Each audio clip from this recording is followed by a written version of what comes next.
জয় ঠাকুর। শ্রী শ্রী রামকৃষ্ণ পুঁথি দ্বিতীয় খণ্ডের অন্তর্গত তান্ত্রিক সাধনা এই অধ্যায় থেকে আমাদের পাঠ চলছে। আমরা আজ এই অধ্যায়ের 9তম দিন পাঠ করব। আজ পাঠ করব পৃষ্ঠা সংখ্যা 78 এর কিছু অংশ থেকে পৃষ্ঠা সংখ্যা 79 এর কিছু অংশ পর্যন্ত।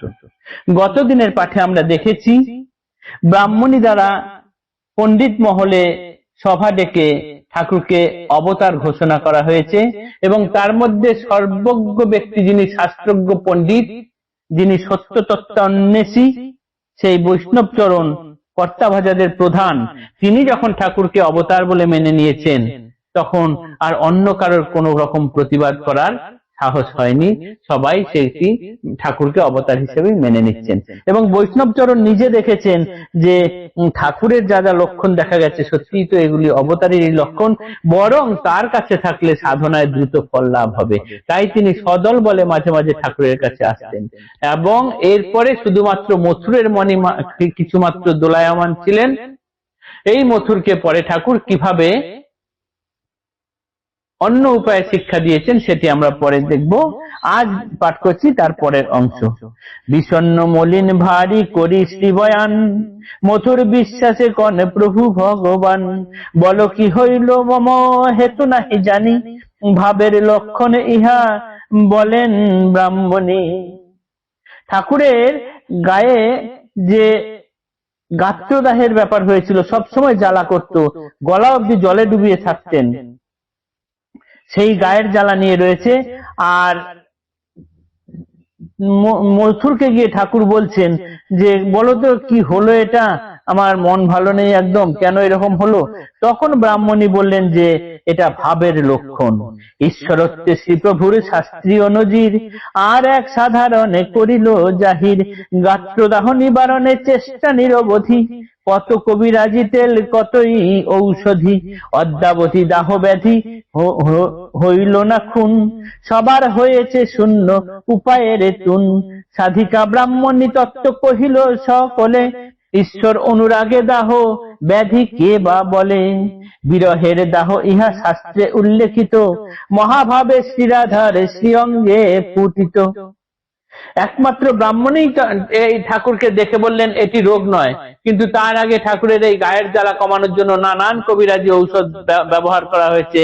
যার যার যা যা মানে জ্ঞান গম্যী ছিলেন সব প্রয়োগ করেছেন, কিন্তু সবার জ্ঞানই এখানে ভোতা হয়ে গেল, ঠাকুরের গায়ের জ্বালা কমেনি।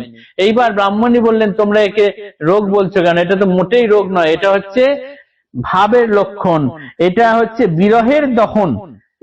এই একই জিনিস শ্রী রাধারও অঙ্গে ফুটে উঠেছিল। ঈশ্বর অনুরাগের দাহ এটি কোনো রোগের লক্ষণ নয়। গোপী জ্ঞাপরাগাত্মিকা গ্রন্থে হেন ব্যাধি, গোপী জ্ঞাপরাগাত্মিকা গ্রন্থে হেন বিধি, চন্দন ফুলের মালা কেবল ঔষধি। এটি যখন শ্রী রাধার অঙ্গে হয়েছিল তখন থেকেই জানা গেছে যে এই রকম রোগ হলে তার ওষুধ হচ্ছে একমাত্র চন্দন দিয়ে গোটা শরীর লেপে দেওয়া এবং ফুলের মালায় শরীর ঢেকে দেওয়া। তোমরা এইটি করো, এটি রোগ নয়, এটি একটি মহাভাবের লক্ষণ। ব্রাহ্মণের কথা শুনি সবে উপহাস, বিশেষত বর্তমানে মথুর বিশ্বাস। ব্রাহ্মণী বলেন উপহাস কি কারণ, দেখো 3 দিনে ব্যাধি করি নিবারণ, এত বলি চন্দন মুখন অঙ্গে করে, গলার ফুলের মালা দিয়া থরে থরে, সাধিকা ব্রাহ্মণী শুধু শাস্ত্র পাঠী নহে, সেই মতো হয় যখন যা কহে, 3 দিনে ব্যাধি নষ্ট হইল শ্রীপ্রভুর, বিস্মিত সকলে রঙ্গে বিশেষে মথুর।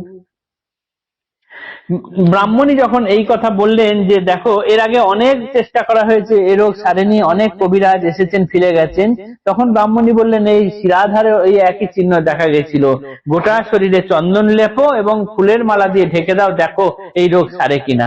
এইটা শুনে সকলে উপহাস করেছিলেন, হেসে উঠেছিলেন এবং তাদের মধ্যে মথুরও ছিলেন। তখন ব্রাহ্মণী বললেন হাসার কোনো কারণ নেই, আমি যা বলছি সেটা করে দেখো। ব্রাহ্মণী শুধু শাস্ত্রজ্ঞ পণ্ডিতই ছিলেন না, তিনি আরেক দিক থেকে বাকসিদ্ধও ছিলেন। বাকসিদ্ধা থাকার জন্য তিনি যা বলতেন সেটিই হতো।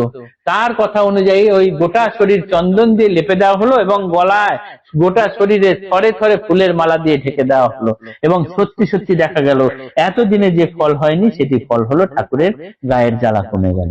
শিশু ভাবাপন্ন প্রভু বালকেরই প্রায়, সহজে বিশ্বাস তার সবার কথায়। শ্রীমথুরে কহিবারে শুনেছে গোসাই, 12 বিনা আর অন্য অবতার নাই। এদিকে ব্রাহ্মণী দিয়া শাস্ত্রের প্রমাণ, পণ্ডিত মন্ডলী মধ্যে করেন বাখান।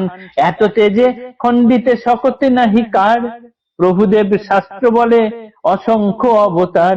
তাই প্রভু ভাবিছেন বটবৃক্ষ তলে, গৌরাঙ্গ কি অবতার ব্রাহ্মণী যা বলে। হেন কালে কি হইল শুনহ বারতা, মহাতম বিনাশন রামকৃষ্ণ কথা। ঠাকুর বালক স্বভাব, তিনি তাকে যে যা বলেন সরল বিশ্বাসে তাই বিশ্বাস করেন। এদিকে সভা ডেকে তাকে ব্রাহ্মণিত অবতার বলে প্রমাণ করিয়েছেন, কিন্তু মথুর যে বলেছে 12টার ছাড়া আর কোনো অবতার নেই, এই দ্বাদশ অবতার ছাড়া অবতার নেই, তাহলে কি হবে? তাহলে কি গৌরাঙ্গ অবতার নয়? শাস্ত্র ঘেটে এক্ষণে ঠাকুর বললেন অসংখ্য অবতার আছে।